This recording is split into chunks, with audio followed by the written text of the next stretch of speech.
Bismillahirrahmanirrahim. Assalamualaikum warahmatullahi wabarakatuh. Waalaikumsalam warahmatullahi wabarakatuh. Pemirsa yang dirahmati Allah Subhanahu wa Ta'ala, senang sekali bisa bertemu dengan Anda dalam acara Percikan Ramadan Matraman. Tema kali ini adalah Ramadan Bulan Perjuangan yang akan disampaikan Al-Mukarram Ustadz Anwar Sanusi. Waktu dan tempat kami persilakan, langsung saja Ustadz untuk menyampaikan dirinya. Assalamualaikum warahmatullahi wabarakatuh. Alhamdulillahilladzi arsala rasulahu bil huda wa dinil haqq liyudhhirahu 'ala dini kullihi wa kafa billahi syahida. Asyhadu an la ilaha illallah wa asyhadu anna Muhammadan abduhu wa rasuluh. Allahumma shalli wa sallim ala sayyidina Muhammadin wa ala alihi wa ashabihi wa man tabi'ahum bi ihsanin illa yaumiddin. Amma ba'd. Alhamdulillah, para pemirsa rahimakumullah, pada hari ini kita oleh Allah dipertemukan gitu, dengan bulan yang sangat mulia, yaitu bulan Ramadan, bulan yang di dalamnya oleh Allah diberikan banyak keberkahan. Mana yang digambarkan oleh Rasulullah SAW, qad adulukum syahrun adimun, sungguh kalian akan kedatangan bulan yang sangat besar, itu syahrun mubarakun, bulan yang penuh barokah, yaitu bulan apa? Ramadan. Keberkahan Ramadan inilah yang menjadikan kita alhamdulillah umatnya baginda Muhammad SAW, walaupun bisa jadi umur kita itu tidak sepanjang umur umat-umat sebelum umat baginda Muhammad SAW. Umatnya Nabi Nuh didakwai 950 tahun, yang ikut cuma 80 orang, kan itu yang naik kapalnya Nabi Nuh. Bisa jadi umur kita tidak sepanjang umurnya umat Nabiullah Ibrahim. Tapi alhamdulillah dengan barokah Ramadan, inilah yang umur umat Rasulullah SAW digambarkan rata-rata 60 tahun, 70 tahun, ataupun 100 tahun. Tapi dengan barokah Ramadan itu, barokah umur kita itu bisa menjadi lebih panjang dibandingkan umur-umur umat Nabi sebelumnya. Karena dalam Ramadan itu digambarkan oleh Rasulullah SAW, kenapa Ramadan disebut dengan syahrun mubarakun, bulan yang penuh barokah? Karena di bulan Ramadan itu adalah syahrun fihi lailatun khairum min alfi syahrin.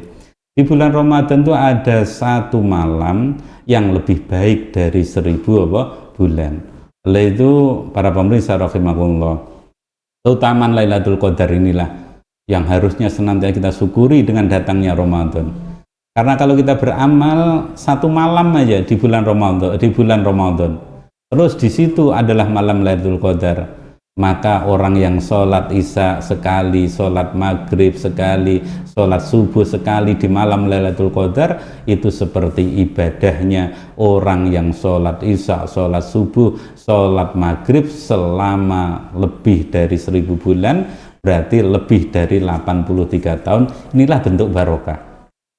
Bayangin kalau kita misalkan bisa ketemu dengan Ramadan itu 20 kali Ramadan, berarti orang yang bertemu dengan 20 Ramadan berarti bertemu dengan 20 Lailatul Qadar. Maka pertemuan 20 Lailatul Qadar, ibadah kita dicatat oleh Allah seperti orang yang beramal 1660 tahun. Inilah bentuk keberkahan yang diberikan oleh Allah kepada kita, umatnya baginda Muhammad SAW, dengan datangnya Ramadan, maka Ramadan menjadi bulan yang penuh barokah. Oleh itu pemirsa rahimakumullah, untuk mensyukuri nikmat Ramadan ini, caranya kita meniti apa yang dicontohkan oleh baginda Muhammad SAW. Ramadan bukan hanya menjadi syahrul Quran, bulan Al-Quran, bulan diturunkan Al-Quran, tapi Ramadan itu harus kita gunakan menjadi bulan untuk bisa menerapkan hukum Al-Quran. Walaupun membaca Al-Quran sendiri, di situ Allah telah memberikan keberkahan yang begitu banyak.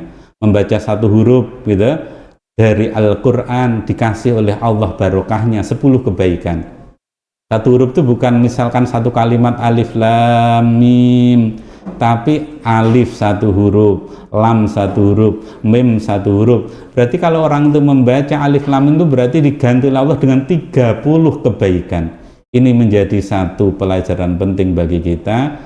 Dengan tilawatul Quran itu insya Allah barokahnya banyak. Maka kita bukan hanya berhenti dengan membaca Al-Quran, tapi Al-Quran itu dikabarkan oleh Allah, Syahrul Ramadan alladzi unzila fil Quran. Bulan Ramadan itu bulan Allah menurunkan Al-Quran. Hudan linnasi. Al-Quran itu sebagai petunjuk bagi umat manusia. Wa bayyinati minal huda wal furqan. Al-Quran itu menjelaskan bagaimana petunjuk itu bisa dijalankan, dan Al-Quran itu sebagai pembeda. Maka Al-Quran itu kita juga harus jadikan satu satu hal yang menjadi tuntunan hidup kita. Maka Ramadan itu bukan hanya bulan tilawatil Quran, bukan hanya bulan baca Al-Quran, maka kita jadikan Ramadan itu bulan untuk menerapkan hukum Al-Quran. Dan itulah yang teramat sangat penting. Jadi mulanya Ramadan itu bulan perjuangan. Perjuangan untuk apa? Perjuangan untuk menjalankan hukum Al-Quran. Termasuk bisa kita lihat tatkala Al-Quran memerintahkan kita dengan puasa Ramadan. Tatkala kita membaca firman Allah, kutiba alaikumusiyam, diwajibkan atas kalian berpuasa, maka kita tahu bahwa mafhumnya puasa Ramadan itu wajib. Tapi kalau cuma dibaca, itu dampaknya itu berbeda. Bayangkan tatkala kita faham kutiba alaikumusiyam, itu difahami bahwa berarti puasa itu harus dijalankan.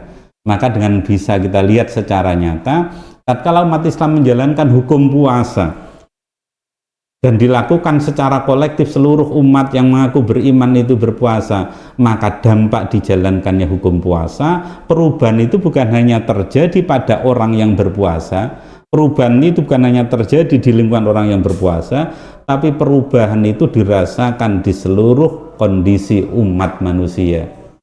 Dengan adanya hukum puasa, secara moral terjadi perubahan, dan itu bisa dirasakan dan bisa kita buktikan. Ramadan datang, akhirnya kita bisa melihat suasana lebih menjadi religius. Semua orang tatkala puasa itu harus menjaga lisannya dijaga dari perbuatan yang keji dan mungkar. Akhirnya suasana di tengah masyarakat juga berubah. Bukan hanya dari suasana moral. Tatkala puasa dijalankan, akhirnya kondisi ekonomi juga berubah.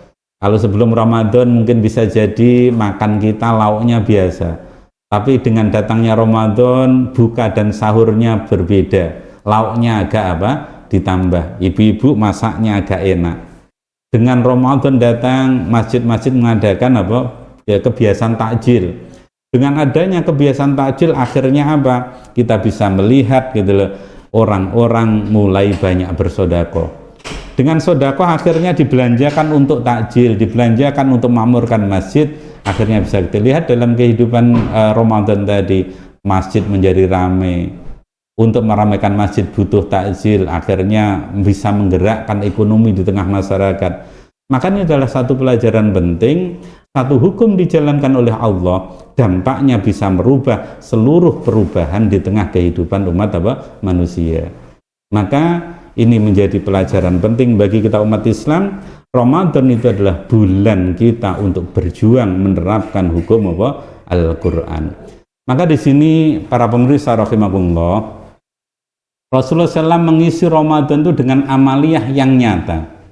Salah satu amaliyah yang diprioritaskan oleh Rasulullah dan banyak dengan Rasulullah, karena Ramadan itu bulan yang penuh barokah, bulan yang penuh kemuliaan.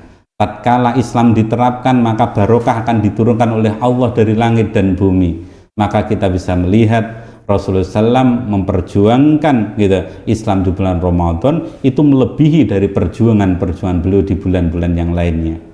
Maka bisa kita lihat peristiwa-peristiwa yang sangat besar yang terjadi pada masa Rasul itu terjadi di bulan Ramadan. Yang pertama, pada saat diwajibkannya puasa Ramadan pertama kali, yaitu pada tahun kedua Hijriah. Pada tahun itu juga di bulan Ramadan, Rasulullah SAW melakukan perjuangan yang sangat besar, yaitu menjalankan perintah jihad fisabilillah. Terjadinya perang Badar Kubro itu terjadi pada bulan Ramadan.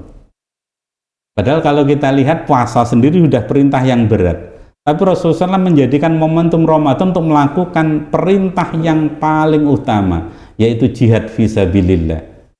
Dan inilah yang juga digambarkan oleh Rasulullah SAW sendiri, Rasul amril islami wa ammuduhus sholah. Pokok dari agama ini adalah Islam, tiangnya itu adalah sholat.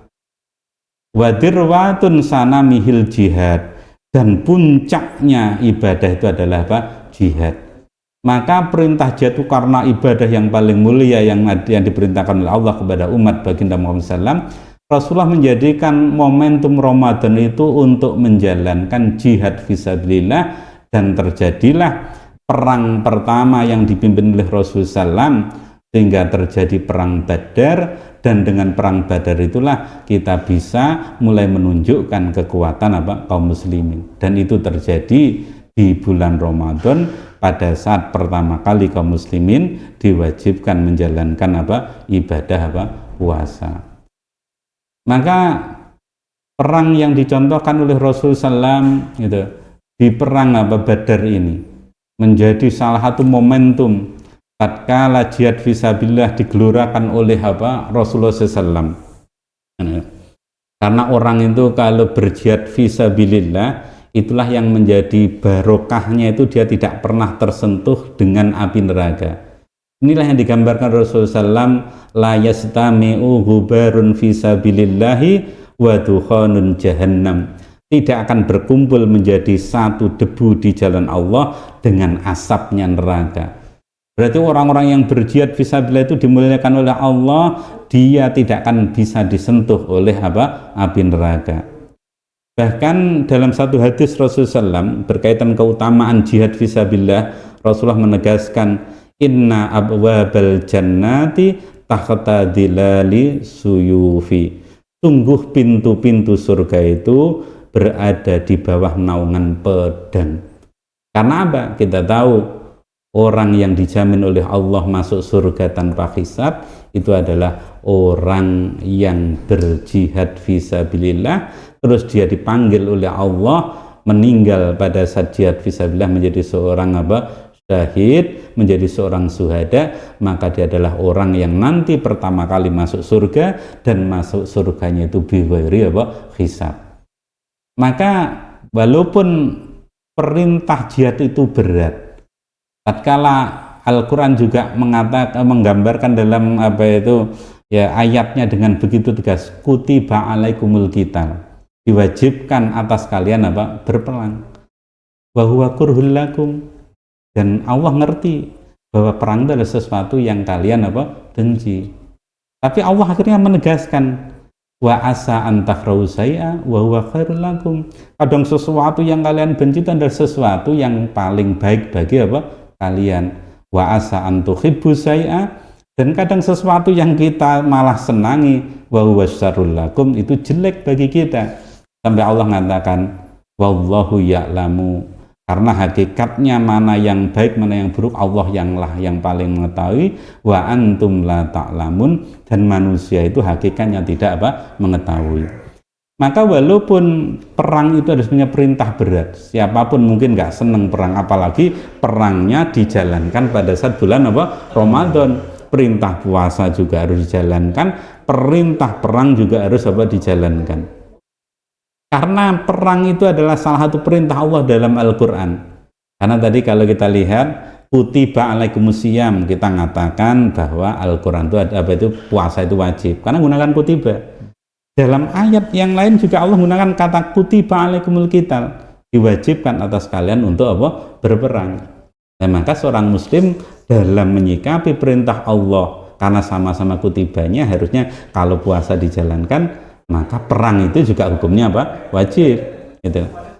Walaupun perang itu berat, tapi ini adalah amal yang diwajibkan oleh Allah, maka Rasul memberikan contoh pada kita. Ini juga harus kita perjuangkan. Maka perang Badar itulah sebagai bukti bagaimana Rasulullah menjadikan Ramadan itu bulan perjuangan, dan dengan semangat Ramadan, dengan semangat kita itu mendekatkan diri pada Allah dengan menjalankan perintah Allah, akhirnya kita tahu perang Badar Kubro, 313 kaum muslimin menghadapi 1000 pasukan kafir, akhirnya diberikan oleh Allah pertolongan begitu mudah. pasukan kafir kalah oleh umat Islam yang jumlahnya lebih sedikit, yaitu dilakukan oleh Rasulullah SAW pada saat perang Badar, dan kemenangan diberikan oleh kaum muslimin. Maka perang Badar itu menjadi pelajaran penting bagi kita. Kita melakukan amal itu bukan karena jumlah kita melakukan amal bukan mengandalkan kekuatan kita, tapi kita dalam beramal itu harus mengandalkan apakah ini diwajibkan atau tidak, apakah ini diperintahkan atau tidak. Maka tatkala kita itu menyadari bahwa kalau ini puasa wajib, perang itu juga wajib, maka tatkala kita taat kepada Allah, maka ketaatan itulah yang nanti akan diberikan oleh Allah pertolongan pada kita. Inilah yang diperintahkan oleh Allah, intang surullaha yang surkum wa yusa'bid a'damakum. Tugas kita itu adalah menolong agama Allah, bukan mengandalkan kekuatan kita, bukan mengandalkan kepintaran kita, tapi ketaatan kita itulah yang akhirnya Allah akan menolong kita. Inilah kaum muslimin rahimakumullah, bahwa tatkala kita pahami momentum Ramadan bukan hanya momentum syahrul Quran, bulan diturunkan Al-Quran itu adalah momentum tilawatul Quran, tapi momentum Ramadan harus kita jadikan momentum untuk menerapkan hukum Al-Quran. Dan inilah yang saat ini hilang dari umat Islam. Kadang kita cuma berhenti cukup pada tilawatul Quran, padahal Al-Quran bukan hanya bacaan, tapi Al-Quran adalah hudal linnas, petunjuk bagi umat manusia. Maka tatkala umat Islam itu menjalankan petunjuk Islam, maka disitulah Allah itu akan memberikan rahmat, memberikan barokahnya kepada kita. Allah akan menolong urusan kita. Kita juga bisa melihat di bulan Ramadan pada tahun ke-8 Hijriyah. Pada tanggal 10 Ramadan tahun ke-8 Hijriyah, Rasulullah SAW bisa menaklukkan kota yang menjadi penghalang kemajuan Islam, yaitu kota Mekah.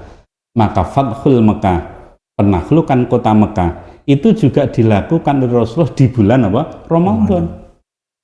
Padahal kita tahu perjalanan dari Madinah ke Mekah itu kurang lebih 450 kilo. Kalau sekarang bisa jadi naik bis itu cuma butuh waktu 4 jam, naik kereta bisa jadi butuh 2 jam, tapi dulu waktu itu butuh perjalanan 8 hari, 7 hari. Mereka pada dalam keadaan puasa, tapi karena tahu bahwa Mekah itu adalah sumber yang menghalangi kekuatan umat Islam, maka ini harus dimusnahkan. Penghalang itu dimusnahkan oleh Allah dengan cara harus mengerahkan pasukan.